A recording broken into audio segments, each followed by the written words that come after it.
Hey, good evening, everyone. Welcome to the NWBA's Knife Makers Corner. This evening, I'm very honored to present Andrew Meers as our demonstrator.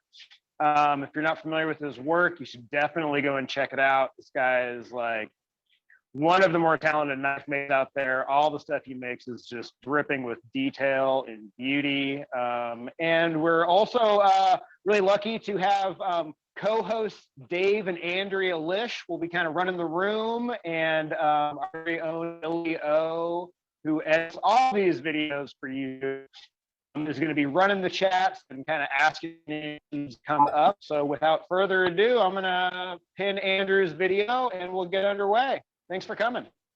Yeah. Well, thanks for coming out, guys. I just thought today I'd share a little of a brief introduction to how I do some of the inlay stuff I do, and I'll give a little example of one I just did. So normally I'm doing stuff like repoussé and inlaid, and yeah, just kind of different types. Some of it's flush inlay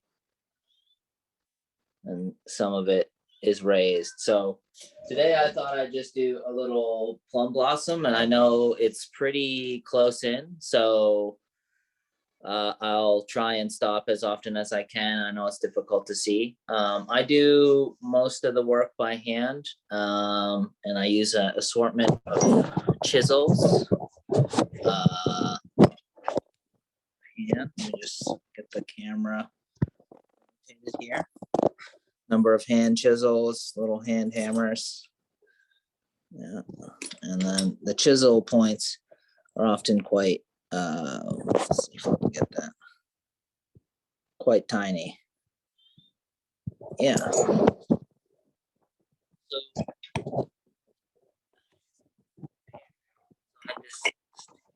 I have a little block of steel.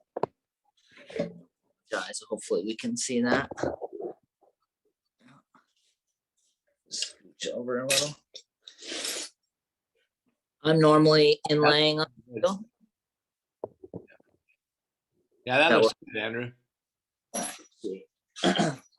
I normally inlay on steel. I just recently got this GRS vise, but I used to just use, I like to bring this up for accessibility. I just used to use PVC pipe end caps and fill them with jet set, and I still use them to hold irregular pieces. Just heat it up with a heat gun, and it can secure your piece instead of having a fancy rotating vise. So it's quite accessible. You can do this like I'm in my home.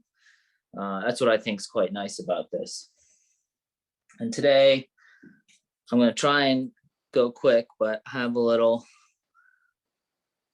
plum blossom piece. So I'll do silver inlaid on steel and then copper overlaid on that. And then if we can get to it, all the carving, which I think we should be able to do. Yeah. For my bigger pieces, I'm usually doing layout with die-chem and or transfers, things like that nature. But today I'll just use a little Sharpie. And I do like to, because the chisels are so, you can make them at a bench in a very small area. Kind of nice to have things that you can just kind of pick up quickly rather than getting a big fancy vise and things like that. So these are annealed pieces, like soft. And I'll lay that down. And then I like to hold it, and forgive me if my fingers get in the way, but I just like to hold it down and scribe around the outside edges of the piece.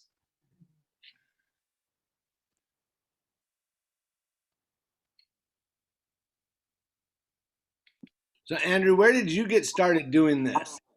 I was in, well, when I worked with JD, there was a guy named Brian Chan who did a lot of this type of work, and I was always interested in it. But I guess I first tried it out around 2011, 2012 for my graduate exhibition and I did a lot of inlaid boxes, and I was trying to start engraving on like pocket knives and things. And then from there, I reached out to more people who do this more professionally, Japanese style, and I got the opportunity to travel to Japan and learn a little bit more about it. But I use the handmade tools currently. I'm not sure if that's always going to be the case, but the traditional themes aren't necessarily, it's more like the techniques, because they're very accessible, and it gives you a more like organic kind of feel to the inlays, as opposed to like some of the more refined engraving you see a lot of. Can all this be done with the modern engraving tools, or do you really need to do the hand stuff? You can do it with it. You can probably do it much cleaner in some sense, like tighter line and things with pneumatic gravers, or even I use these a lot. Push gravers. Ah, okay. All right. But the deep, you probably still want to obey more like I don't know, the way a lot of engravers do it, with thinner metals and more flush style. The way I do it is more raised, thicker. This is wood block instead of repoussé. So the repoussé is not traditional to inlay. It's like for Manuki and stuff like that. Cool. Yeah. Thank you. That answered my question. So there's a lot of it's a combination of stuff you came up with and just kind of developed on your own. I'd say it's more like a mashup. Like yeah, it's more like an American mashup rather than obeying a tradition. Or like I don't do any scroll work or things like that. And you know, thank God. Yeah, it's not my not my thing, but you know, yeah, I'm gonna take a class at GRS and try it out, but mostly again it'll just be for the technique and stuff like that. When you're gonna take your class, let me know, okay? Maybe I could schedule to be in the same one. Okay. Well, I'm month, dude. So I'm gonna start with this chisel. Is it easier if I draw it? Kellen had said if I draw it, it might be easier. I'll just do that. So for the first chisel, I'm gonna use it to line the outside of the inlay, and also help raise up a burr that'll be tapped over. It's sort of like a bezel setting. Let's see, this chisel roughly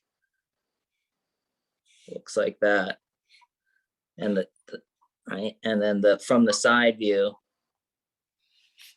it's like this, and then this edge is sharpened, and this edge is sharpened, right, and from the cross section, it's rounded. Okay.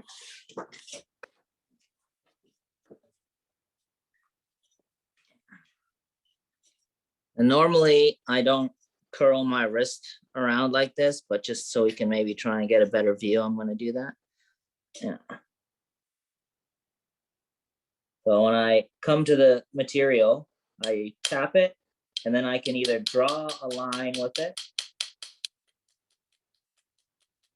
or I don't know if that's visible, or I can start away from the line and move towards it. Pick up.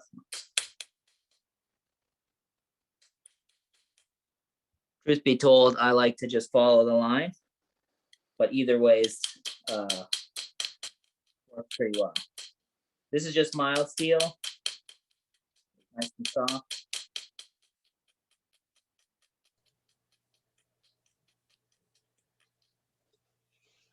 So we got a question from the chat. Someone was wondering if there's any heel on that chisel.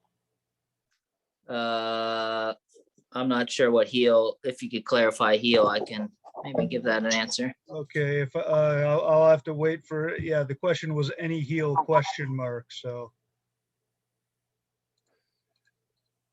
his answer is then the answer is likely no. Yeah.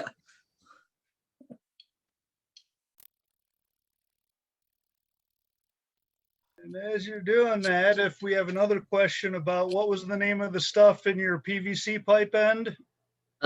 Jet Set. It's thermoplastic. You can get it at Jewelry Supply or Amazon. I believe some hacky sacks are filled with it. It's pretty accessible, but Jet Set's a brand, I think, and then thermoplastic is the like tech.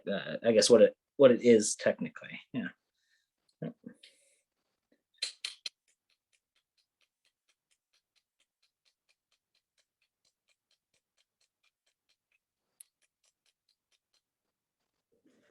So now that I have it lined, there's a little bit of a burr. A little burr. Get that angle. I don't know if that helps. So I've got a little bit of a burr raised, and now I've got it lined out. I stayed inside of my scribe line.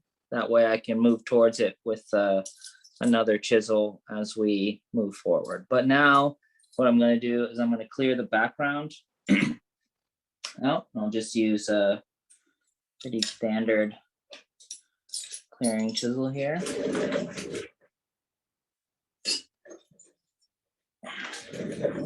More chisels.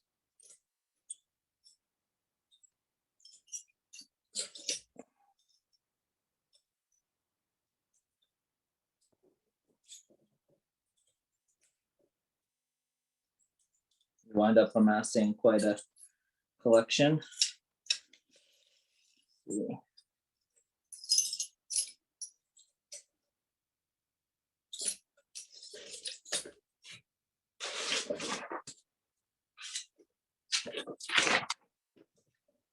This chisel is just like, kind of looks like a woodworking chisel. So from the side, it's like that. And then from the top, it looks like this. So it's like very similar to this chisel, except the rounded side is on the opposite side. And then, yeah, the bevels like that. Cross section.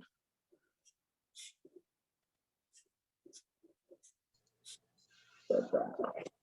Yeah, while you're talking chisels, a couple questions. Do you make your own? Any recommendations on where to get a set? I make my own. I think that if you're going to do this, it's easier to make your own because you're going to come up, it's going to fit your body and your hand size. Like this is a blank that was given to me from Japan. It's quite small. It's about 1/8 or less. They taper at both ends.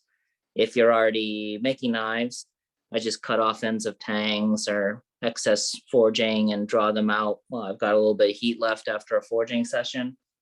I have not bought any, but I do know that there are vendors overseas that sell them pre-made, that they sell them hardened or unhardened. So if you can get a translator, that would help too for that, ordering those. But I think it's worth it to just make them. They're so small. You don't even have to forge them. Like this is just a one round that it's a specific set tool type thing, but yeah, comes in all that way. You get standardized sizes and you don't have to worry about what you're getting from overseas. I know that these for me have been a little bit brittle, so for steel they're a little bit of a risk, but I tend to make them myself, and they don't take that long. The bigger problem is you wind up collecting them, or becomes more of a hassle to continue making them. If you need one for that moment. Do you have a preferred steel? If somebody was going to buy steel to make these chisels, is there a preferred steel you think that they should buy? I mean, I use 01 because it comes in small standard sizes pretty easily. But and I think if you're working at your own workshop, there's usually plenty of scrap ends around.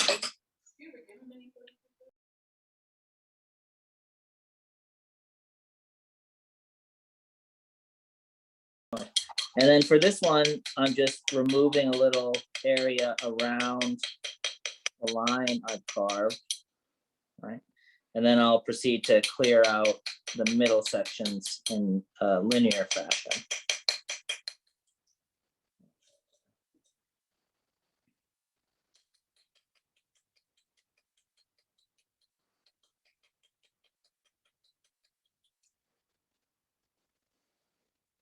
Usually it's best to sharpen these quite often. I'll probably just keep going. And I just use like a spider toe stone once they're hardened. W2 has worked pretty well for me too, but I don't often, like I don't buy it. And I just get the steel from old knives or old forgings or cut-offs, things like that.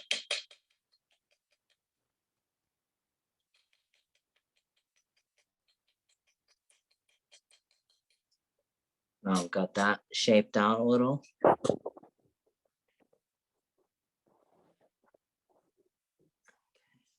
Now I'll just clear it by coming down in straight lines.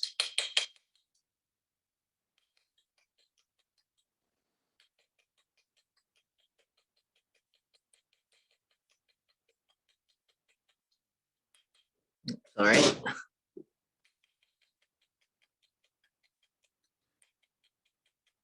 These chisels work best if they come towards you. Like a lot of Italian traditional engraving, you'll go away and you'll be hitting like this direction away from yourself. So I'm sure you could do it the same way. This way, it's just kind of a little bit easier to come towards yourself, I think, for the small scale.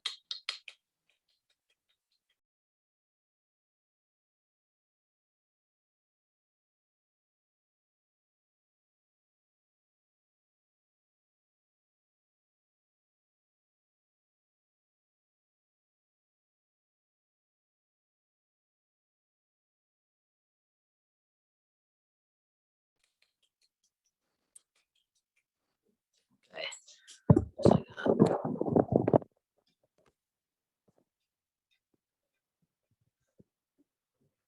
I don't know if it can see that better, but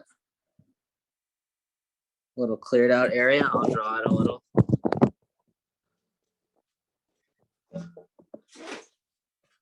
So from the side view, what we've done, if we have this material, and then the first chisel has kind of created a very slight burr, and now we've recessed it a little for the inlay to just lay in a little bit. And now what we're going to do is we're going to undercut here. So with the next chisel, it's going to come in, it's going to push the burr back and undercut it a little bit. That makes sense. And then that chisel looks kind of like a horse's hoof. It'll be like that from the side view. This from the top view.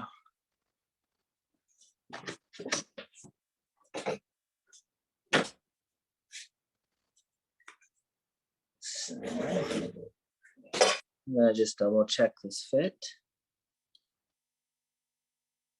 So we're a little bit too small on the inlay, which is good, because now we can just push that a little bit wider. Let's see. Here's a good picture. Bigger chip. Okay. Yeah, it kind of looks like horse's hoof. Yeah. My question I have for you is, when you engrave on, like something like your dagger, do you do it before you harden the steel, or do you do it after the steel is hardened?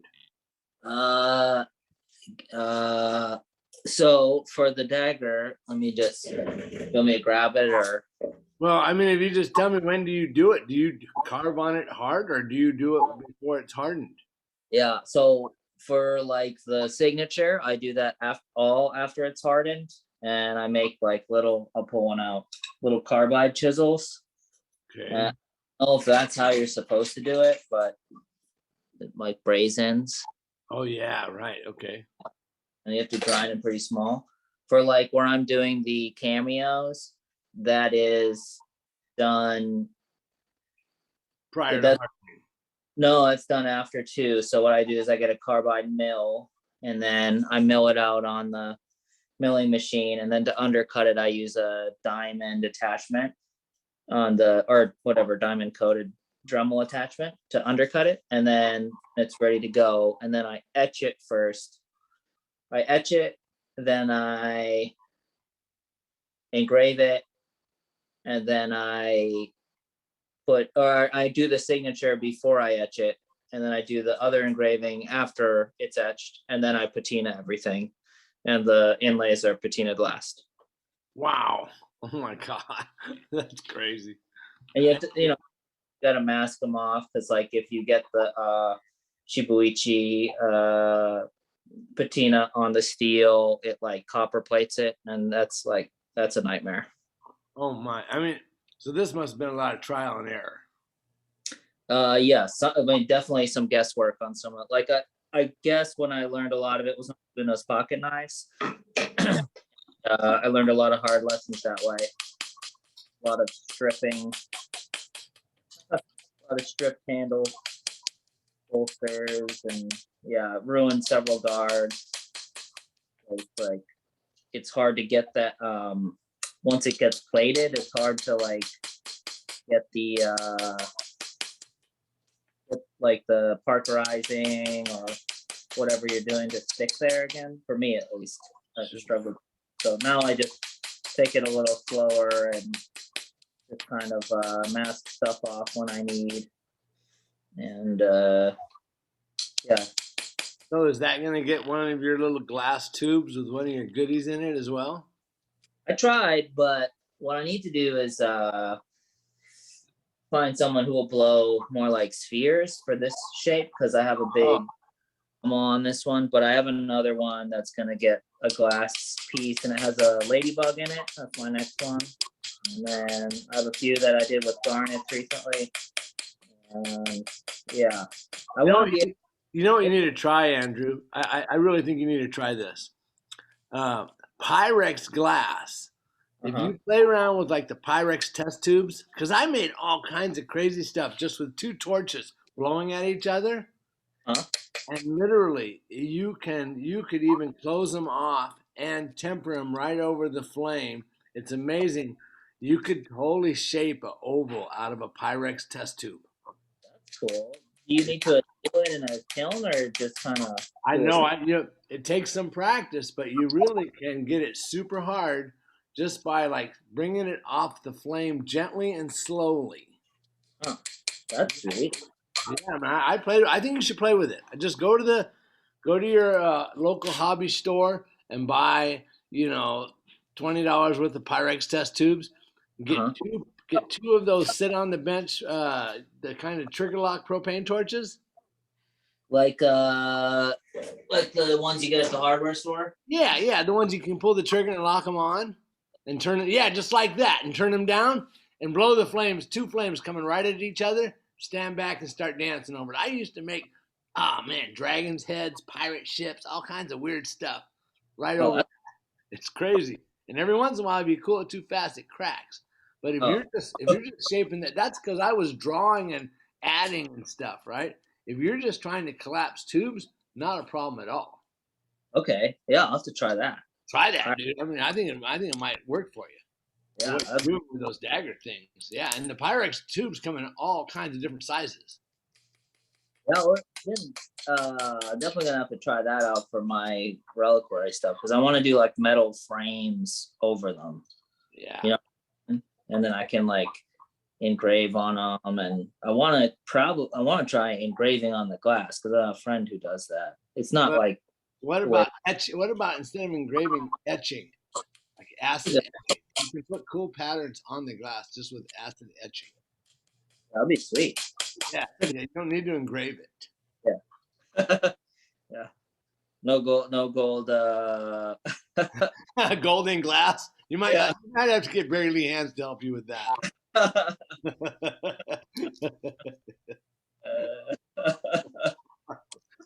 Ask Barry when you're at the AKI. He'll tell you something. Be asking for mercy. Yeah. Oh man.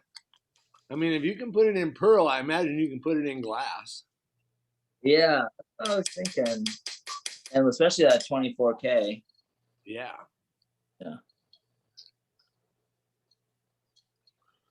Yeah, I'm just trying to fit it after I've got that burr chiseled up. Yeah, we got another question from the chat. How deep do you carve for the inlay?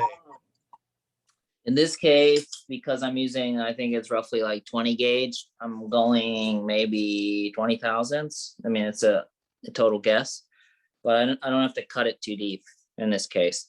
Some of the, like maybe on Reposade pieces, I cut it a little deeper. That way I can have a little more of a burr to collapse onto it, onto the unsupported material, whereas this is just a block, so I don't need too much. Some people score the bottoms and things like that, like the engraver Barry that Dave was talking about does a lot of that kind of overlay with thinner material. So he doesn't, I don't think he does it this way. This is more like for big blocks, and I wind up carving away a lot of the material. But anyway, sorry, it's not very deep. Yeah. But again, a little bit deeper for Reposade pieces for me.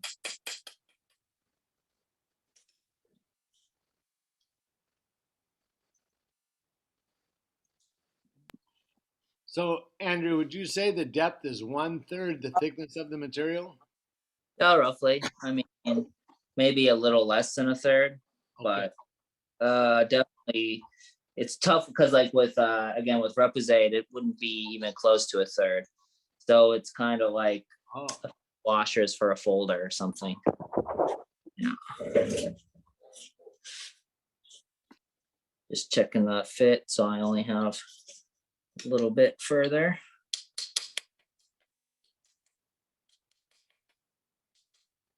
You know, the more even and flat the bottom you can get, it's better, but it's not, you know, it's not machined.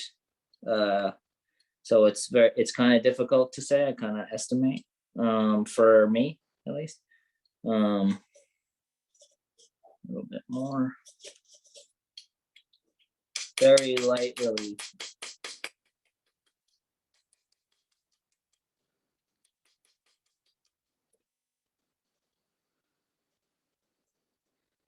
Yeah.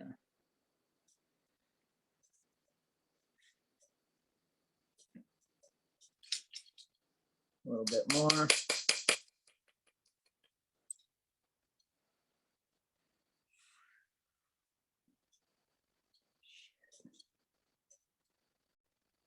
Just a little.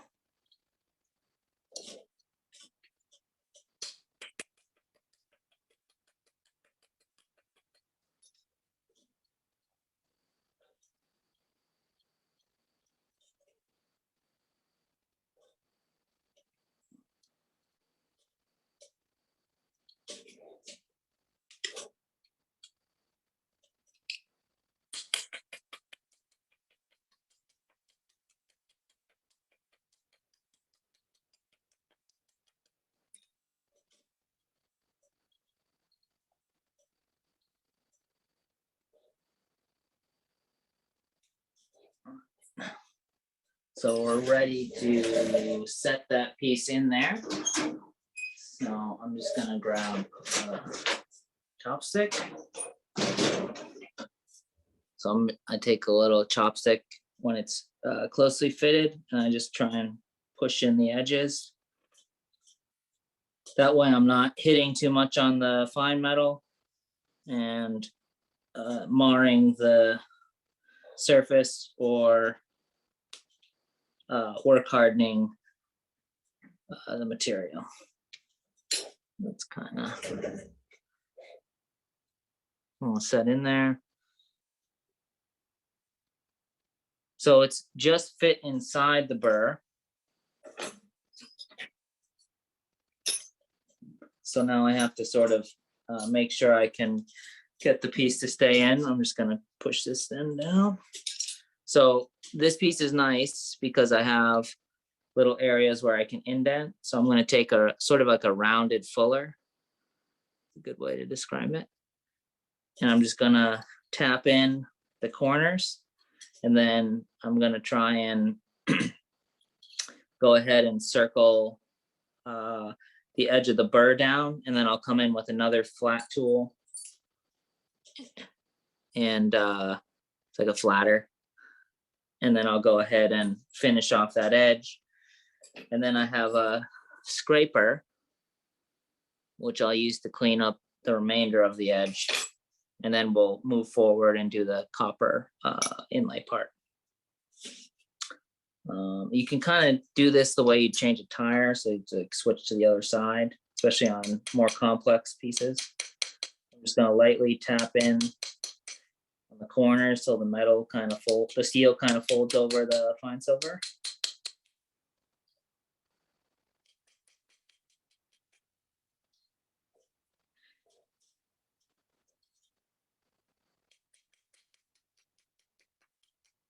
Now it's a little, oh, one more.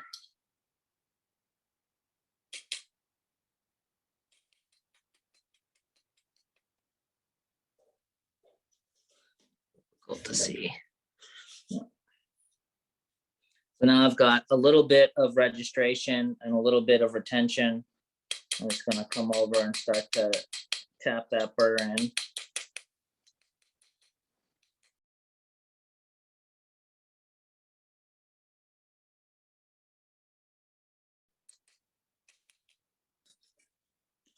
So that's sort of roughly seated. You can see. All right. A little bit of raised. Can't come out. So just draw it.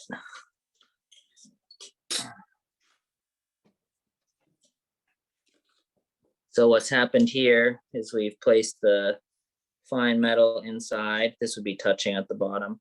And then we've taken that fuller and it's at a slight angle. We've come in and tapped the burr over and down.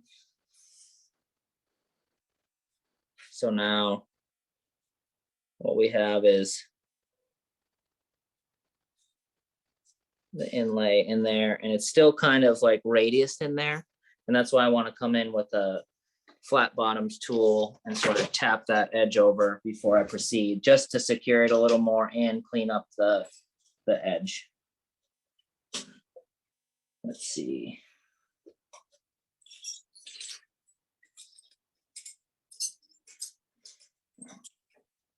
It's a good one. This one's whoops, sorry, angled and flat. Yeah. Come in here.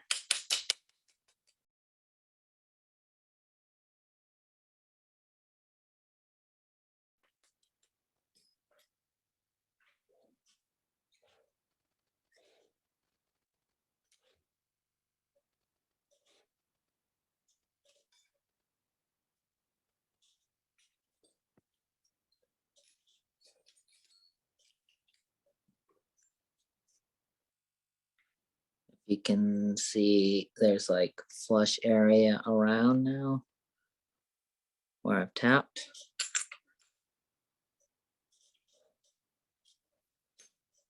So I'm going to take scraper, and even if you're going to add texture around the inlays, I still do scrape it. I think it helps give you a more even texture, and you don't have errant tool marks that can still poke through. So all I'm doing here is I'm using my thumb and bracing the tool against it and using it like a lever to scrape against the material.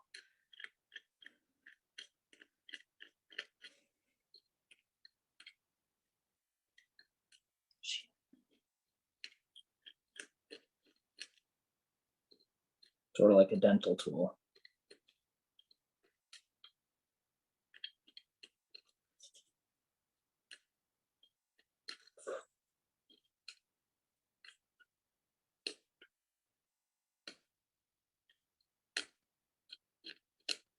So it's reasonably flat. Okay. Not too bad. And, you know, at this point too, I could come in, sand around the outside, clean up those tool marks, come back with texture. I'm gonna go ahead and cover this with Sharpie.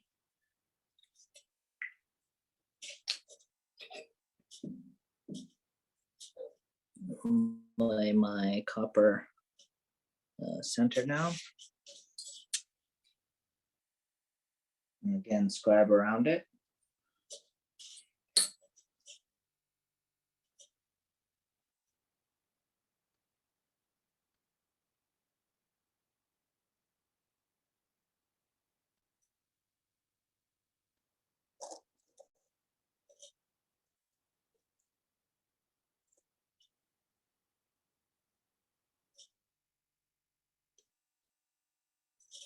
Often have to use tweezers. Okay. So for the fine metal, what I normally do is I use a half round chisel, I guess, and sort of carve out the outside, trace the outside circle, and then come in with a flat chisel and clear out the remaining material.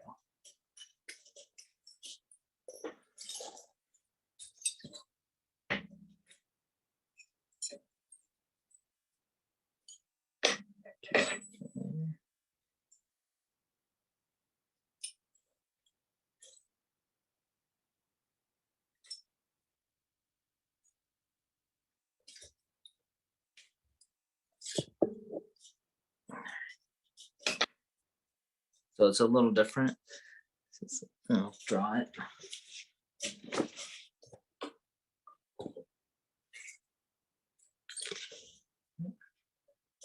Sure.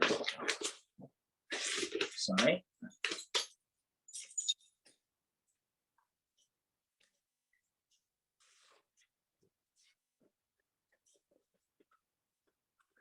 From the top view,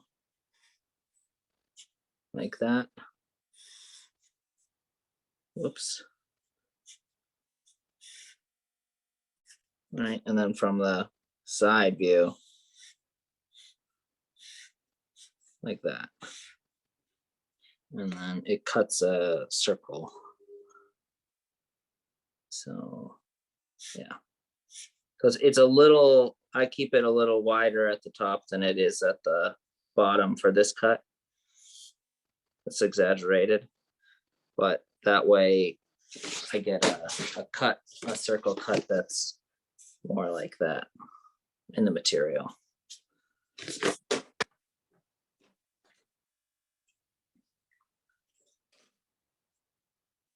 Again, I'm going to stay inside the line.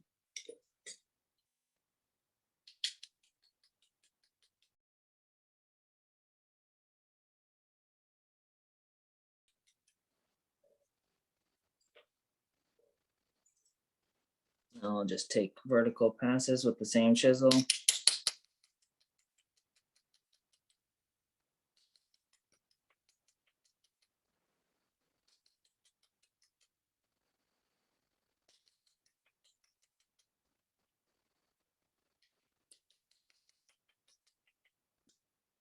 Come around and clear them out.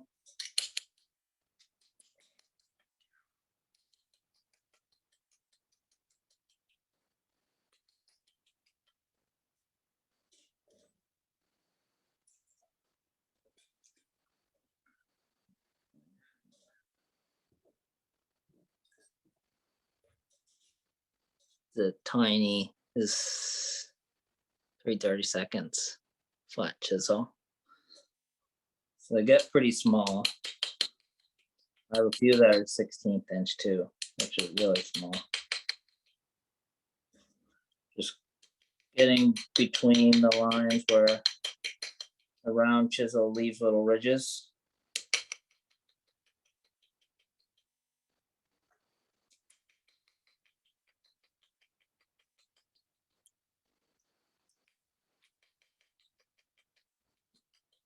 I'm creating a little burr, and some of that's clinging on, so I'll come back with the round chisel.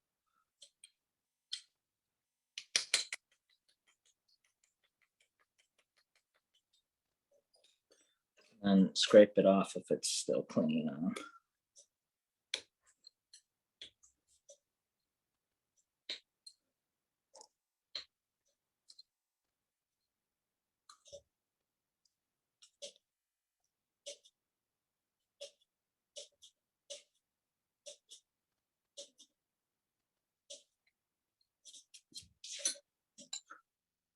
Come back in.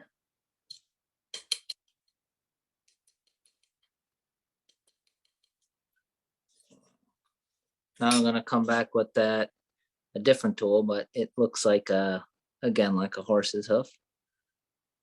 Right, same idea. And undercut that.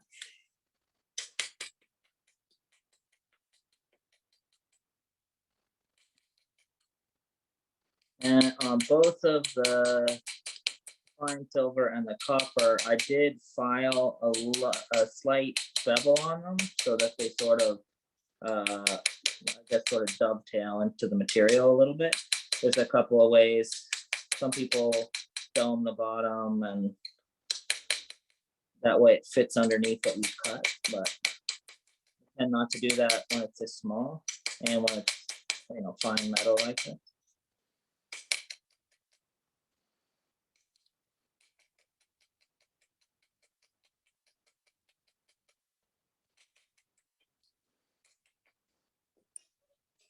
This in, hold.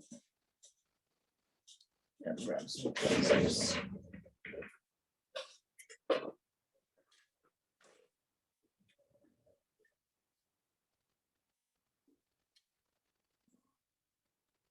Okay, a little bit more.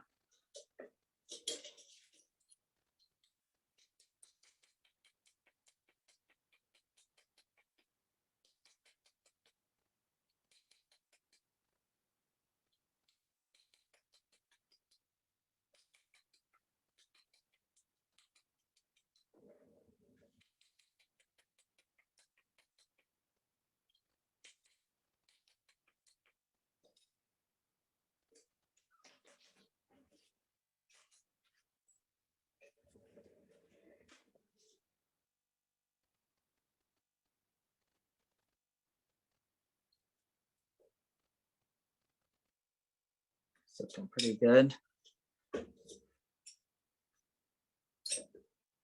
Come back with the chopstick. A little tight. A little bit more. Can also remove some from the copper, but I'll just chisel this a bit.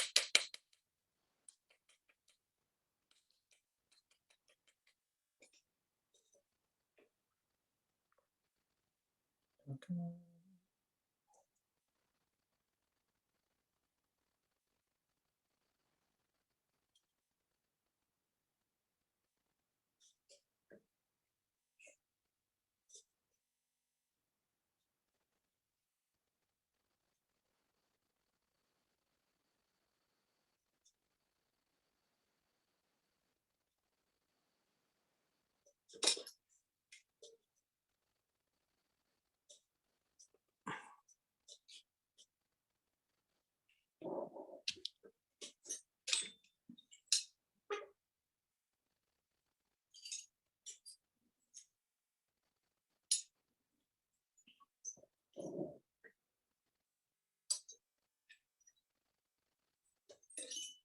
Gonna give it a light tap.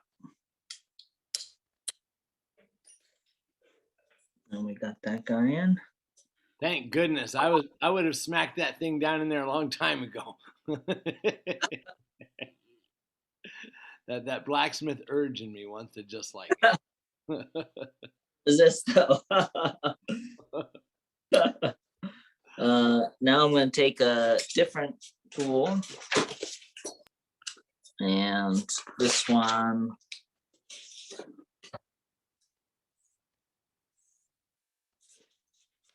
that's strange. From the side view, it's like kind of, it's like an angled flatter and it's round on the face, but the edges are slightly radiused by burnishing. So it's meant to kind of get into strange areas to radius things out without cutting the material. So this is, again, pretty tiny. It's like,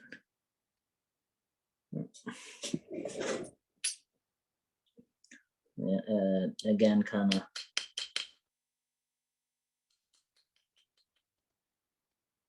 it's rocking a little. We're gonna tap fire in a little bit more. But the more you tap, the harder the material is gonna get, and you're gonna start smearing, and eventually it'll start to tear. So I'm gonna just kind of come in with this fuller tool again to help tear it down. So the first material you put in, was that silver? Yep. And this material you're putting in now, that's copper? Copper, yeah. Normally I would do gold, but It's just a demo.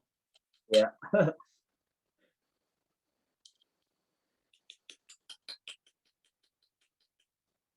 So I'm trying to make the center rounded part a little set down a little at the edges, but be raised in the center, almost like a dome. Ah. That's what this tool is kind of nice.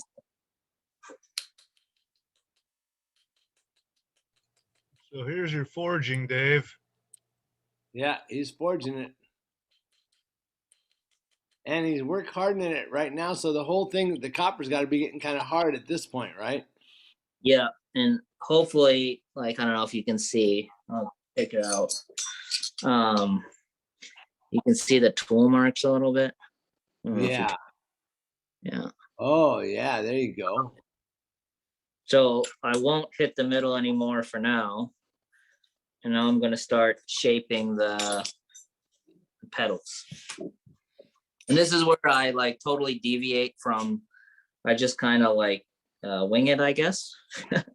So what I'm going to do is I'm going to start to remove a little of this material with a scraper, sort of like a chisel.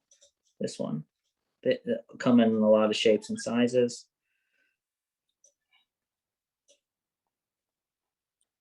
I'm also starting to cut down a little into the material, the copper, which will help register the next tool.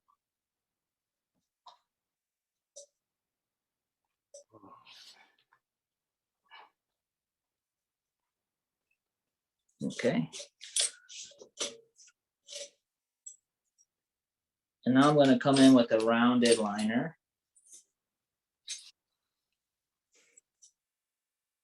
Yeah. So this is a strange tool too, I guess. This is, I'll draw it. There it is in the, this one from the top.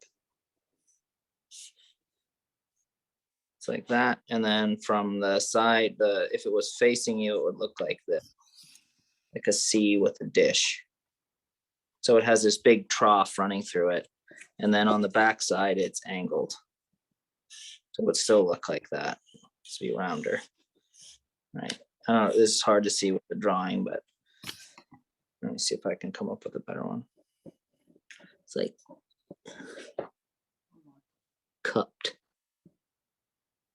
Yeah, like a fingernail almost. So I'll use that to further set the copper and make myself kind of a hard line that I won't cross. In this case, I'm hitting on the copper.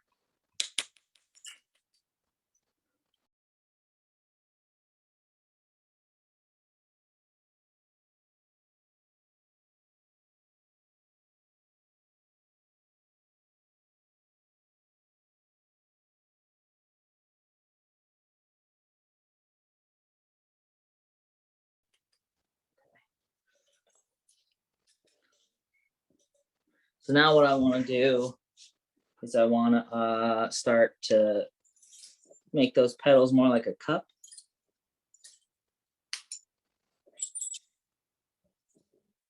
So I'm going to take a tool, a half round chisel or a flat chisel, and remove a little area in between each petal. And then I'm going to take a shaping tool and just start to sort of represent them in a way.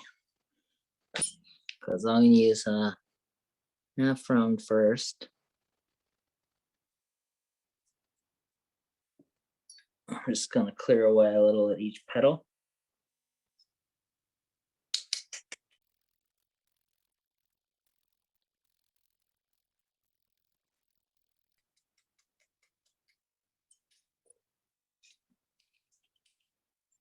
So now I've just kind of cleared away a little spot for the sort of like a rounded flatter will fit in.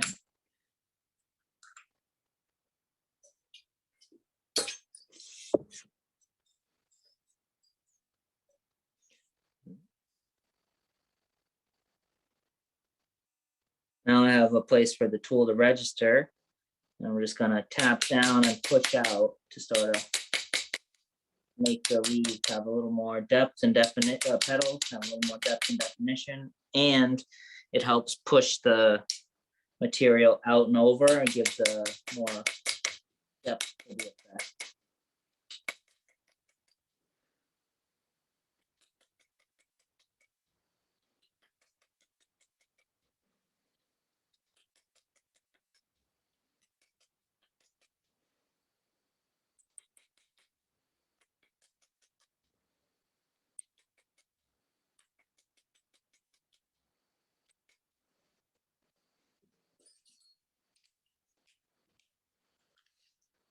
And just push those out a little.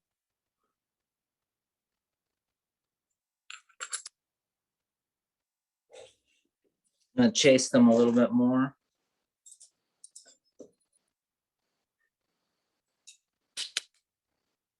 The larger, flatter piece.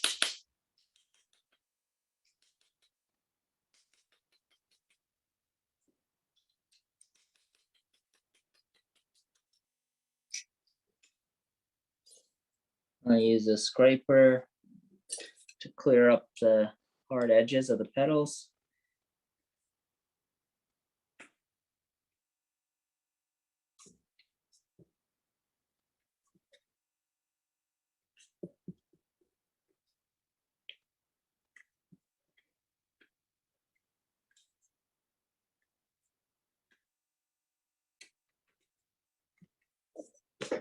Just to knock off the corners really. And then I'm going to come in with a needle burnisher. And I'm just going to soften out the edges just by pressing down on them.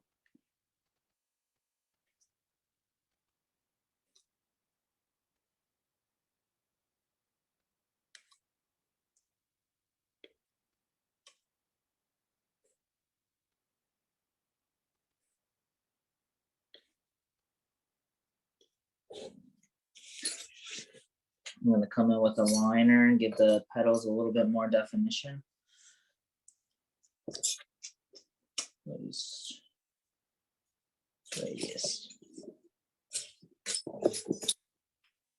So it's just a really narrow liner.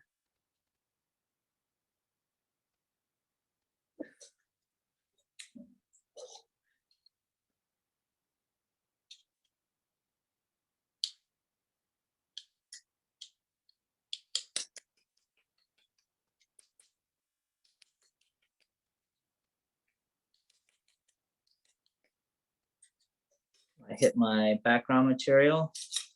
Just gonna scrape that out.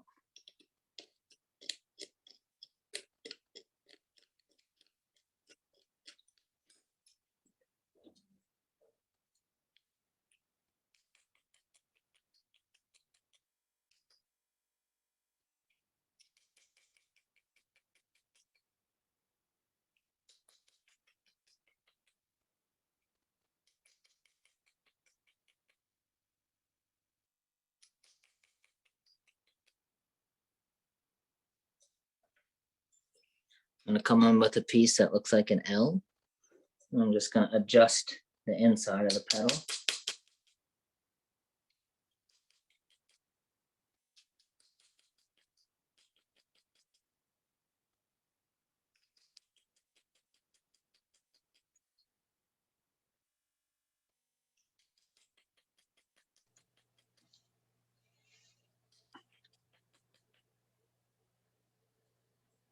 So as you're cleaning up those pedals, another question is about where you learned engraving.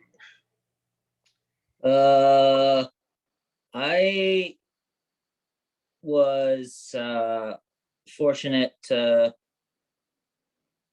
just be able to try it, I guess, and then get support along the way. So it's kind of been like I tried it and then would meet people and be able to ask more questions. There's a guy named Richard Maudsley. He gave me a information packet on how to make the chisels. And then my friend Brian had, if you ever check out his origami, it's pretty amazing, but he had told me the basic idea, and then I just kind of tried it. And I did watch a Ford Hallam video at some point, and as well as many of the, which had the advantage of being in English, and watched a lot. I was given a lot of videos of Japanese craftsmen doing it on DVD, but that was difficult to understand what they were saying, and for me, and there was a lot of not the highest video quality. Not that this is, but it's like 80s. A guy named Satsuo Ando came to the US in the 80s, and they had some video from that time, and I had been able to see that. And so a number of ways, I guess. Yeah, mostly just being able to meet and talk to the right people. I mean, it's such an open community. Like Jim Kelso is a good person I talked to about a lot of the stuff. But really in the beginning, it was Brian and a woman named Hiroko Yamada really supplemented my information. But I was really just, and the reason I guess I have, poor technique is because I didn't really learn. I just kind of guessed. And I was fortunate to have people who, like, I wasn't completely in the dark on the guessing. Well, we're not thinking you have poor technique. We're thinking this is great technique here. Yeah. Now, is most of these techniques, would you say these were developed for doing Suba? Yes. Yeah. A lot of what? That's what I thought. I thought these were a lot of Suba techniques. Oh yeah. It's funny too, the way we think of, like when I went to Japan, I wanted to learn this pattern called fish row, which is Nanako, and they all laughed at me at the workshops because it was traditionally more a family affair. So that was like the job for like little children and things like that. So it's just that's a sort of a funny attitude about different culture and attitude, like most people don't do everything, which is a strange notion for us, I think. Yeah, we like the sole authorship thing. Yeah. And I noticed like Japanese and Europeans are more open to like workshop model. And that's just an interesting difference. I'm just reducing the middle copper section a little so the depth isn't so high. It's looking really good, Andrew. I guess I just mean like I can't tell. I feel strange if someone asks me like sometimes how to do something, because I don't really know how someone would say it. I just kind of know the basic notion of how to get the metal stuck in there. And when we talk to engravers, it's funny too. They're definitely like so much more fine level, or I don't know how to describe it. It's like more, I don't have a microscope yet and all that stuff, so maybe that'll change things. But Well, I think the amazing thing about the way your style and craft has developed is, quite frankly, you're the only one doing anything like what you're doing. There's really nothing else like it out there. I don't think. Stylistically, or Stylistically, yeah, definitely. I mean, like the way you do the bugs and the way you're placing things on the knives and mixing the knives and the workmanship on the knives together. I mean, it's not a sword.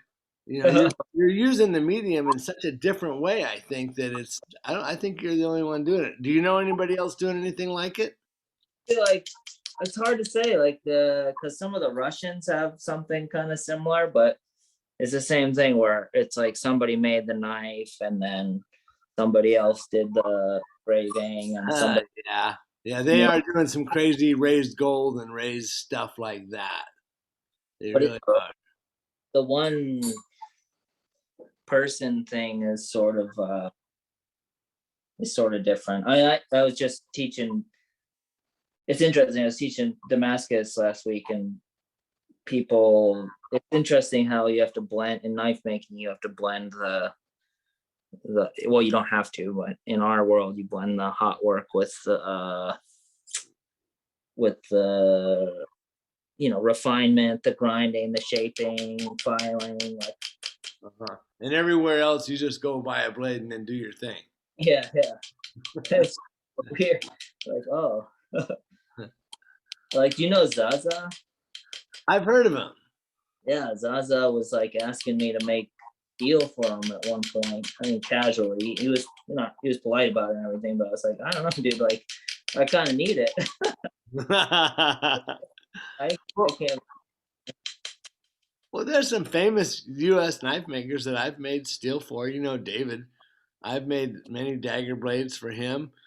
There is that making of Yeah.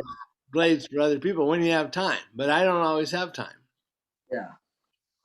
Yeah, and it's not like you're gonna. Yeah, it's just different. I mean, no, not like throwing shade. It's just like a different way of thinking about stuff, and I just like. Yeah.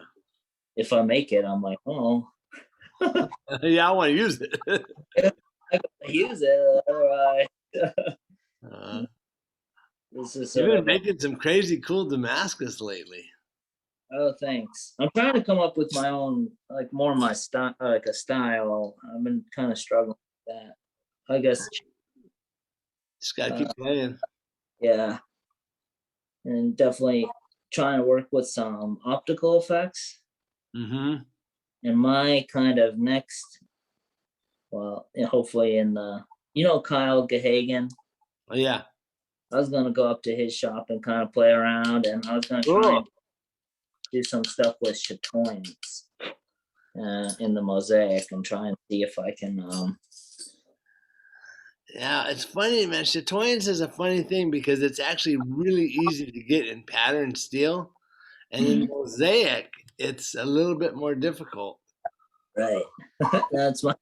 What I'm finding out though is like my whole etching process, as crisp as it brings out all of the detail, it seems to kill chatoyance. Really? Oh yeah, yeah. That's what I'm noticing, dude. Yeah. Even on like a straight or something.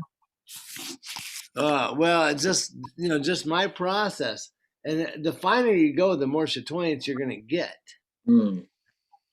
But I think for chatoyance, buffing and sanding and doing like Scotch Brights and things like that, and seem to bring more chatoyance. Oh, that's good, dude. So I use this guy again. This is like an angled flatter. Sort of raise up a little. It's hard to see now, but a little bump in the. Yeah, I can see it. What? I can see it. Yeah, cool. And then that way, I'm gonna come in with another liner, and then I'm gonna chase some really small details that may not be able to be seen until it's patinated, which I don't do. And then I don't know how we're doing for time, but I can also do some wire inlay. So well, the the time thing is up to you. Usually we run about an hour and a half. You've been going about an hour and 17. So whatever you want to do, but that's looking really cool. Yeah, just a quick little one. Sorry, I'm just cleaning it up with a scraper. I'm gonna come back in with a flatter.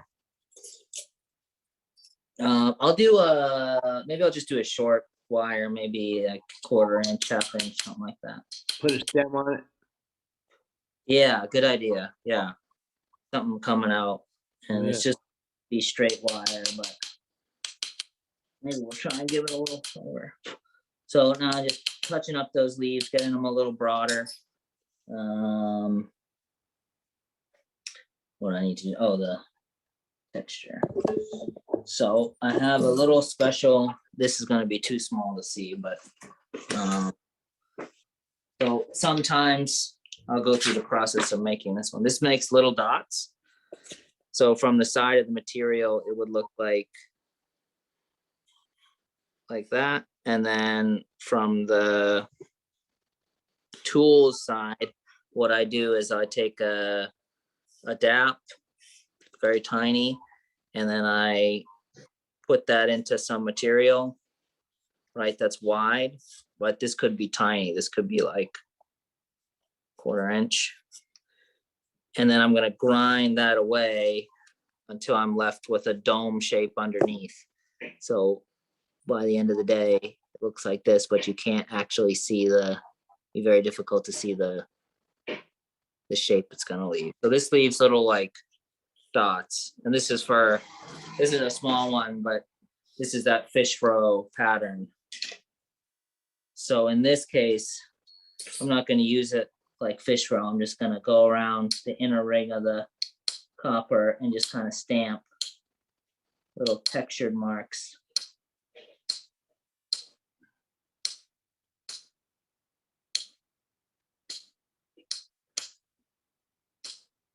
Right, and then take a burnisher, needle burnisher. I can grab it. So fish roe is just a texture, really.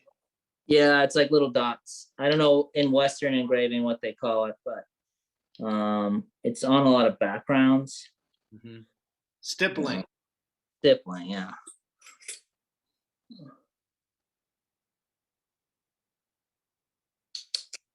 Okay, I'll clean that up a little. We don't have really time for patina, but a lot of the patinas I use will bring out the color a little better. So get the Sharpie off.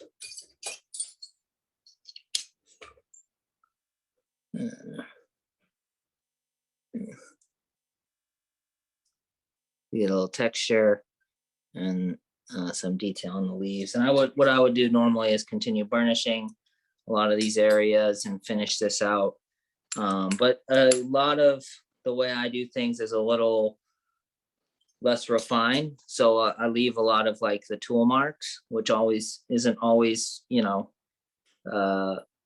is a different look, I think, than what most people are used to with engraving. So I like to leave a lot of texture and character to the material. I think that's something that is really recognizable about my inlays, instead of highly refining them and gilding them or things like that. But I think it's much warmer when it's done like that, the way you do it. I would agree. I think it gives it a little more like I don't know, it's a little more, yeah, just character. But it's an opinion thing, so who knows? Feels a little more like the way I draw, instead of like the way I, would make a knife in some sense. Okay. Maybe that's not correct. But that makes total sense, Andrew. Yeah. That makes sense. Yeah. So I'll just do a little bit of wire. Okay. So this one is a chisel I'll use for wire, and it's shaped sort of like a sword, right, from the side view, and then from the other angle.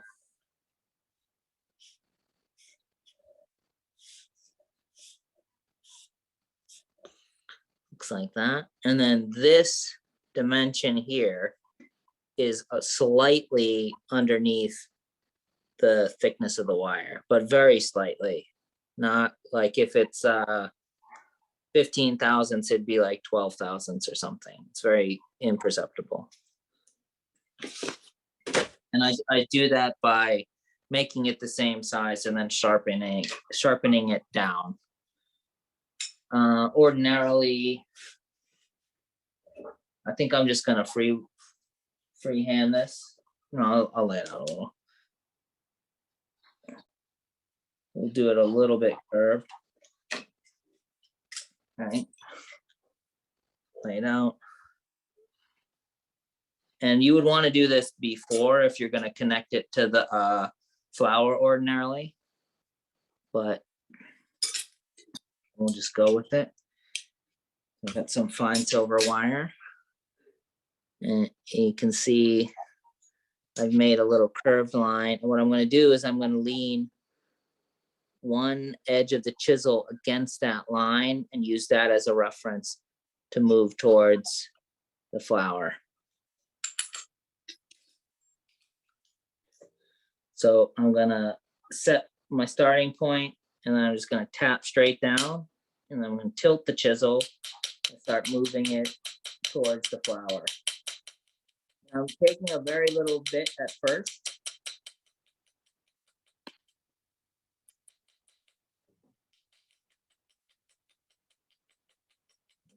Turn, which is tricky. It's a little bit tricky to keep the chisel straight up and down. I need to, I could have evacuated the chip earlier. I'll come back and knock that chip out. All right, so it's very shallow right now. So I'll just come back in, same way I started. Down, and tilt it.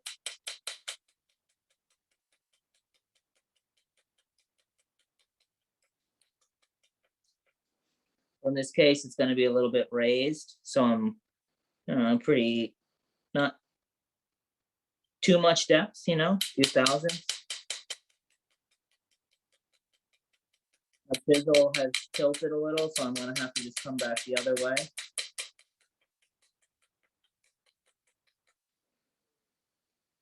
That burr off. Pretty good. We'll do one more pass.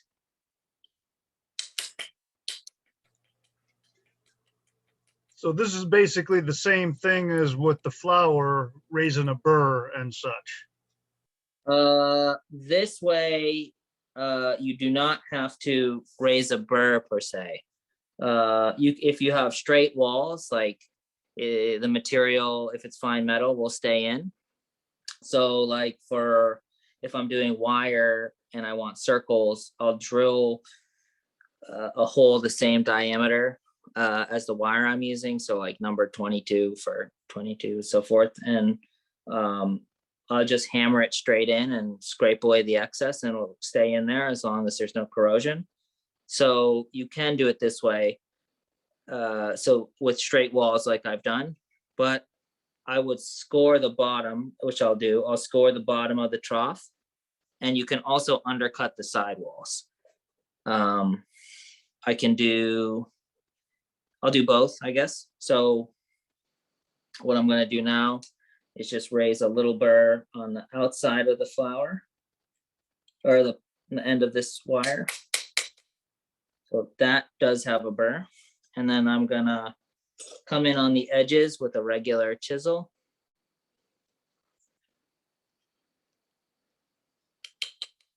Very light.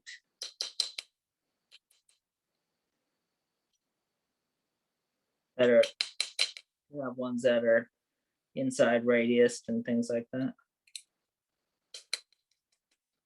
This does raise a burr.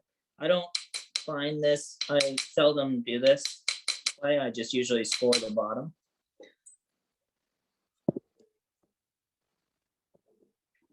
Take that same sword-shaped chisel And I'm just gonna score the bottom with little chisel marks. I'll draw it in a second. What chiseling the sidewalls to raise a burr also does is it gives you the ability to come in on the sides with like another tool or a burnisher and burnish some over. So scoring on the bottom from the side view of the material.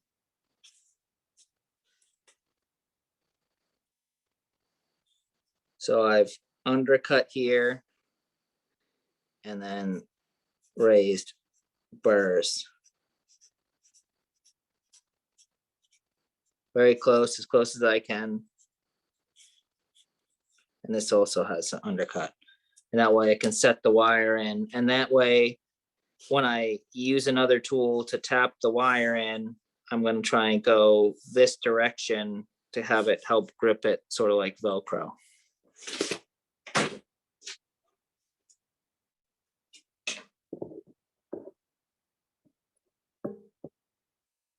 A lot of times when you're doing a lot of wire, you don't necessarily have to measure it out. I'm just going to mark this out. You can just sort of grab a big chunk of wire and sort of spool it up and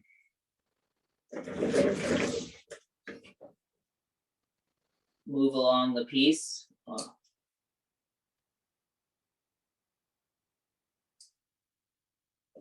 Just going to quickly anneal this.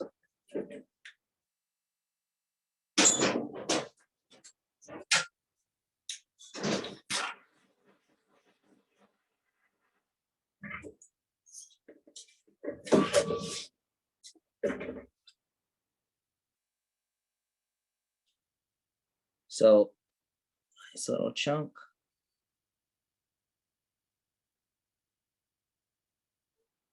Because it's a little section, it's slightly underneath the size of the trough I've cut.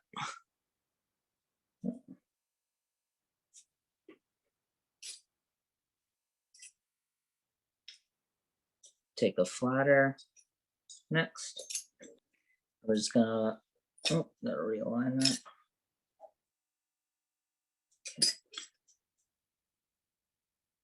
Very lightly tap it down.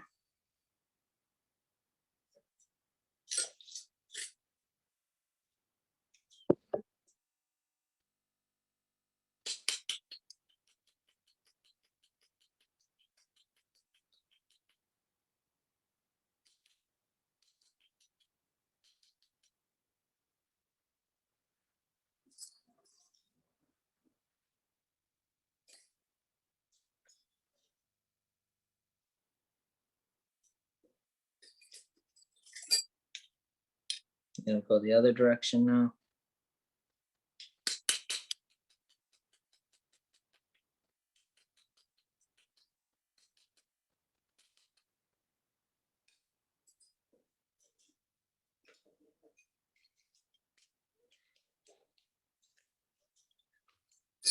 So it's not quite set in, it's just kind of like gripping a little bit. You can see from the side, still raised. So because I did undercut it, what I can do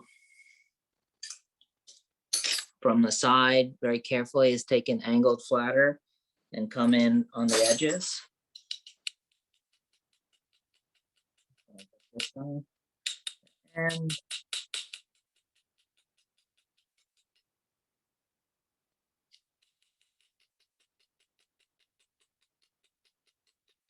And I would scrape that clean. Now for me, for this, I'm just gonna work it down a little more to give it some facets, a little more irregular.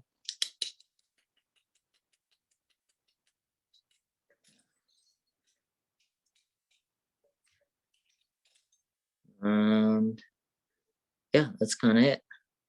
I would ordinarily scrape and clean around it, texture it, probably add some more chasing details, but There you go.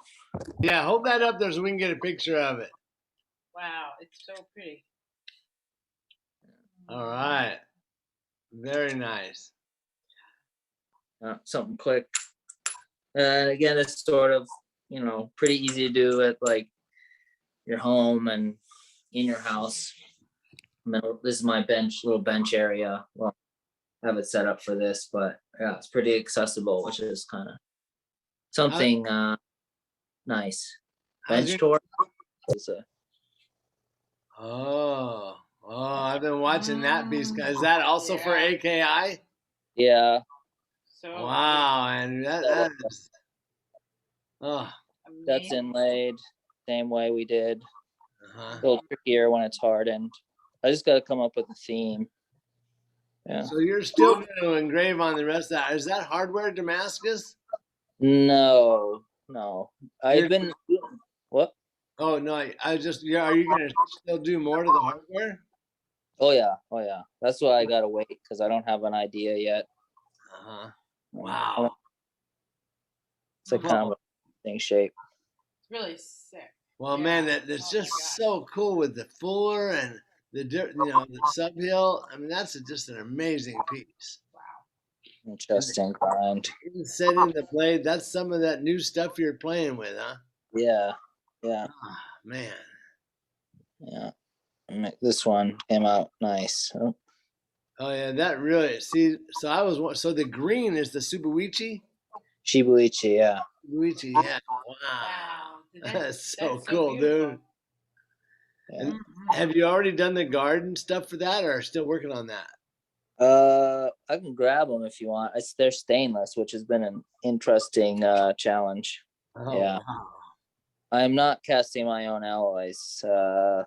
I've done it before, but I don't feel like I met a guy in Japan who basically went like all the percentages up from whatever the lowest alloy that can be considered gold with copper is all the way to 24K. So when he did his Damascene, it was like a rainbow effect, but wow. Not really doing that. So I don't really, I just need the basic colors. If I was doing something more specific, I think I'd consider it, or making large chunks. I usually only use sheet. I'm sorry. This is my little stump. That's where you were just working. Yeah, I mean, normally it's like facing the windows, but Sure. This is sun. Yeah. Got some little tools if that's interesting. This is just a little tool steel block I use for shaping. Huh?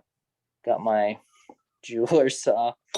Oh yeah, there's the drawings. So if you see that, Nice. Makes more sense. Sure. Yeah. Well, I mean, that is amazing. Well, thank you so much for the demonstration, Andrew, and the inside look into your workspace. Yeah.